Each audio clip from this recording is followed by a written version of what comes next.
This is a video in clinical medicine from the New England Journal of Medicine.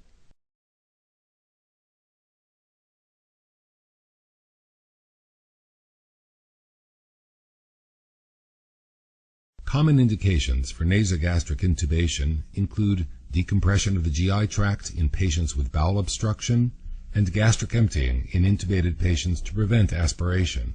NG tubes may be placed as an adjunct for the delivery of oral agents such as activated charcoal or oral radiographic contrast media. NG tubes are often placed in patients with suspected upper GI hemorrhage. However, the sensitivity and negative predictive value of nasogastric aspirates for detecting active bleeding is suboptimal, and the absence of bloody return cannot be relied upon to rule out hemorrhage. Nonetheless, nasogastric intubation may be useful in selected patients. Evacuation of blood and clots from the stomach may facilitate the endoscopic visualization of the gastric and duodenal mucosa, and the return of bright red blood does provide prognostic information.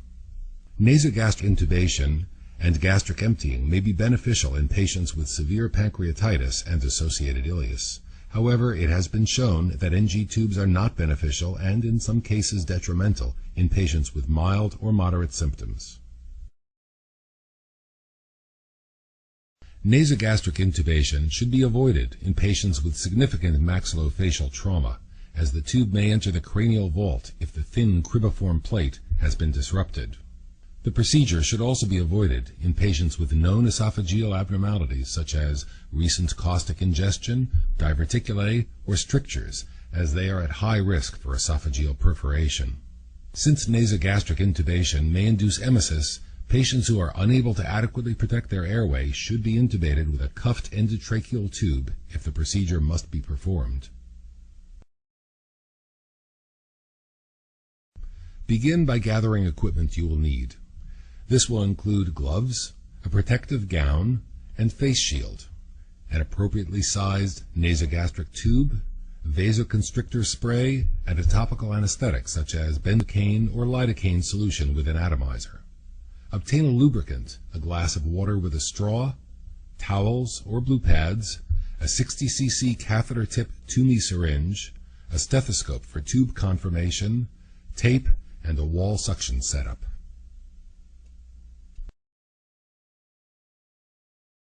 Have the patient breathe in through each nostril to assess which side is more patent. Pre-medicate the nasal cavity with a vasoconstricting spray such as phenylephrine or oxymetazoline. Anesthetize the nasal cavity with a topical anesthetic such as 4% lidocaine or topical lidocaine jelly.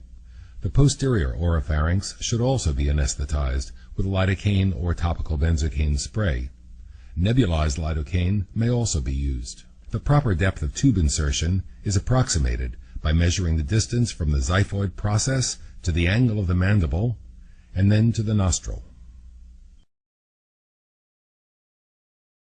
Lubricate the distal tip of the nasogastric tube with surgical jelly or viscous lidocaine. Position the patient sitting upright in the sniffing position.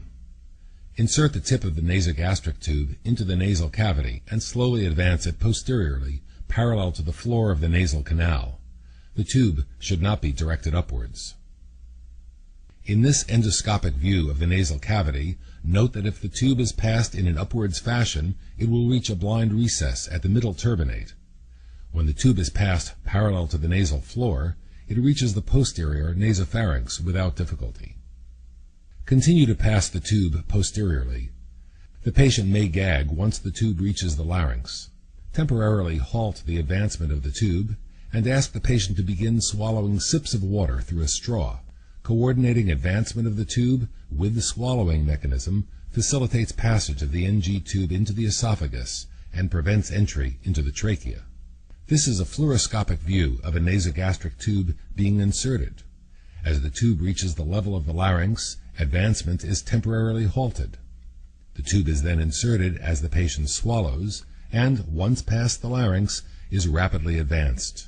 Note that in this endoscopic view of the larynx, the trachea is frequently open and may be accidentally intubated with an NG tube. Note also that as the patient swallows, the laryngeal apparatus arises and the epiglottis covers the glottis, preventing tracheal entry, Once past the larynx, the tube may be inserted rapidly to the predetermined depth. Check the black markings on the tube to confirm proper depth of insertion. Assure that the patient is in no respiratory distress and is able to speak.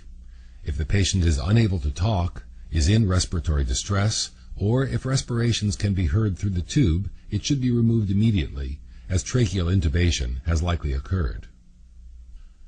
Attach the catheter tip syringe to the main port of the NG tube and insufflate 30 cc of air while auscultating over the epigastrium. A gurgling noise should be clearly audible. Using the same syringe, aspirate the NG tube and ensure that it fills with gastric contents. It should be noted that auscultation and aspiration may occasionally provide false positive results. Therefore, radiographic confirmation of tube placement by visualizing the NG tube's descent below the diaphragm should be obtained prior to infusion of any substance, such as activated charcoal or oral contrast media. The tube should be secured to the patient prior to transport to the radiology suite. Take a 5 to 7 centimeter strip of adhesive tape and tear it vertically for 1/2 of its length. The wide section is placed across the patient's nose, and the two tails are then wrapped in opposite directions around the NG tube. You may now connect the nasogastric tube to suction. Turn on the suction and adjust the vacuum force as desired. Minor complications of NG tube insertion include epistaxis, sinusitis, and sore throat. More serious sequelae include esophageal perforation, pneumothorax, aspiration, and, rarely, intracranial placement.